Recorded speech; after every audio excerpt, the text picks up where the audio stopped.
जन साहिर सचित्र कांडी, कार्तिक कांडी, सुब्रत कांडी, पवित्र कांडी नेतृत्व में 20 रु ऊर्ध्व परिवार मान्यवर गणशिक्षा मंत्री समीरंजन दास उपरे आस्था प्रकट करी बीजेपी दल को परित्याग करी बीजेडी रे सामिल होइछंती। निमापड़ारू शिशिर स्वाईं को रिपोर्ट, DTV ओडिया। कोरोना को नहीं पुरी जिला चारछक स्वास्थ्य केन्द्र में रोगी कल्याण समितिर एक बैठक हो जाइछि।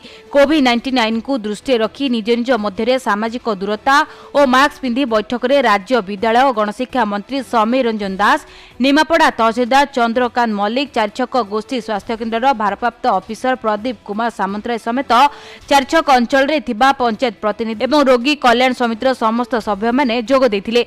ए बैठक में गत फोनी बात्यारे मिलिथिबा 8 लाख टंका चारछक स्वास्थ्य केन्द्र अधीन निमापड़ा बलंगा समेत विभिन्न प्रकार कार्य खर्च हेउथिबा एवं चारिछक स्वास्थ्य केन्द्र में रोगी मानक पई स्थायी रोषेई घर करिवार मत मंत्री रखिबा बेले ग्राम्य कल्याण समितिर उन्नयन कार्य पई एवं स्टाफ नर्स घर मरामती कार्य खर्च पई आसुथिबा अर्थ ठीक कार्य लागू नहीं बोली कलापांचन पंचायत सरपंच अभिमन्यु पंडा अभियोग करथिले।